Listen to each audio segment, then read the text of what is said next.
we talking about today? What was it? Okay. What was it? What's inflation? Inflation hedge is what I wrote down. Okay, here we go. Ooh, that hurts. This thing is heavy. I'm gonna draw it because I'm a very visual person. So, why is real estate an inflation hedge? Oh, this is gonna be ugly. I gotta draw upside down. It's very simple. The main reason is how we buy real estate.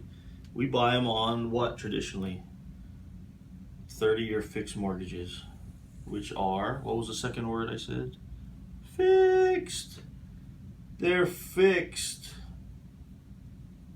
right? And we talked about how they're front-loaded interest and how the banks make all their money, but let's just look at it as a 30-year product. So if I gave you a loan today for $500,000, it would cost approximately $2,200, let's call it. So $500,000 loan, $2,200 a month, right? $2,200 in 10 years,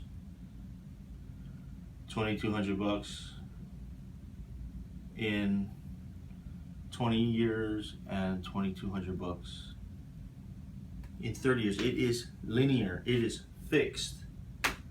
But what happens to your dollars? We can look at this two different ways.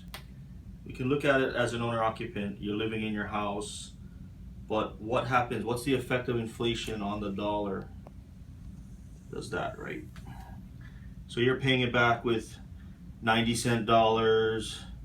You're paying it back with 80-cent dollars. You're paying it back with 75-cent dollars, 70 cents, 60 cents, whatever. The same way that a can of soda in a machine cost me 50 cents when I was a kid, and today it's probably $1.50 or something, right?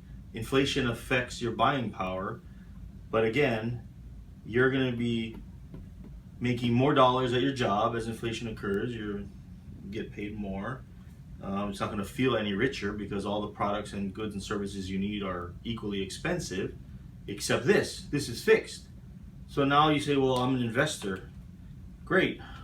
Who is not immune to inflation? Are your tenants. So what do you tell your tenant? Hey, look, I tell my tenants I raise rents based on the CPI index, Consumer Price Index, which is an indicator of inflation.